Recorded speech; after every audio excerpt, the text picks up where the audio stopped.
আজকে বণিকদের এই সাধারণ সভায় সম্মানিত নেতৃবৃন্দ উপস্থিত, গোপালপুর বাজারের নন্দনপুর থেকে আগত আমার বণিক ভাইরা এবং সর্বসাধারণ সুধীবৃন্দ, আসসালামু আলাইকুম।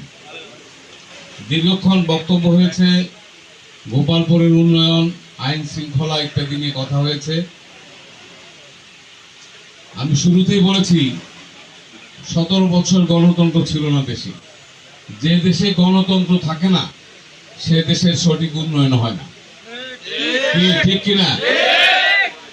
আমরা ইনশাল্লাহ গণতন্ত্রের দ্বার প্রান্তে এসে দাঁড়িয়েছি। গত 5 তারিখ ছাত্র জনতার গণ অভ্যুত্থানের মধ্য দিয়ে নতুন বাংলাদেশ প্রতিষ্ঠা হয়েছে। এই নতুন বাংলাদেশের যাত্রা শুরু হয়েছে। এখানে একটি ভোটের অধিকার যেটা ছিল না, সেই ভোটের অধিকার প্রতিষ্ঠার মধ্য দিয়ে একটি গণতান্ত্রিক পরিবেশে প্রত্যেকের ভোট প্রত্যেকে দিবে, আমার ভোট আমি দিব, যাকে খুশি তাকে দেব, এই ভিত্তিতে ভোট হবে। জাতীয় নেতা আছে আব্দুল সালাম পিন্টু আর সুলতান সালাউদ্দিন টুকু।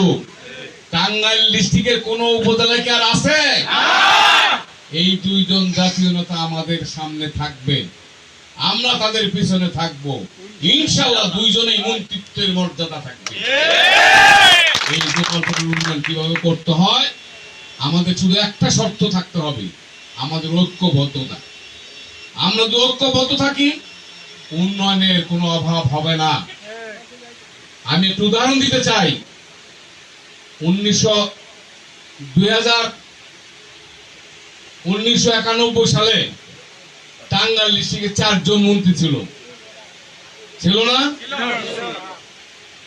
2001 সালে কিন্তু এই 4 মন্ত্রী কিন্তু এক জায়গায় দাঁড়িয়ে একটা খুঁটি গাঁটতে পারে নাই, ঐক্যবদ্ধতা ছিল না।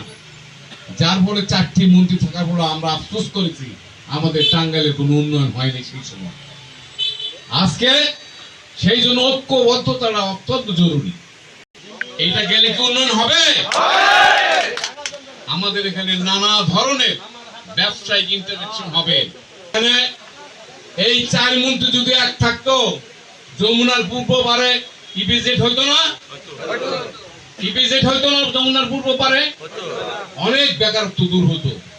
কাজে আমাদের যারা যুবক ছাত্র সমাজ রয়েছে তাদের বেকারত্ব দূর করার জন্য আমাদের নেতা আব্দুল সালাম পিন্টু এবং টুকু সাহেব সচেষ্ট আছেন এবং আমরা ইনশাআল্লাহ সর্বোচ্চ চাকরিতে নিয়োগ দিতে পারবো গোপালপুরে।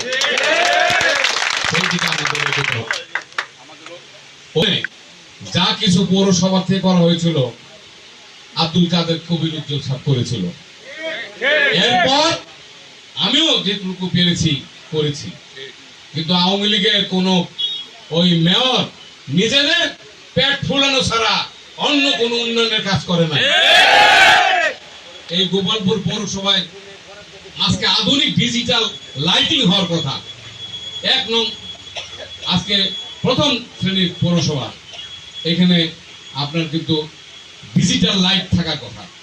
ডিজিটাল লাইট যদি থাকে চোর চোরটা আবার সুযোগ পাবে? চোরটা আসার সুযোগ পাবে না। কাজেই এইখানে কোনো কাজ হয় নাই। আমরা দেখেছি যে ময়লা ফালানো বা ময়লা পরিষ্কার করা, সেই গাড়িটাও বিক্রি করে দিয়েছে চোরেরা।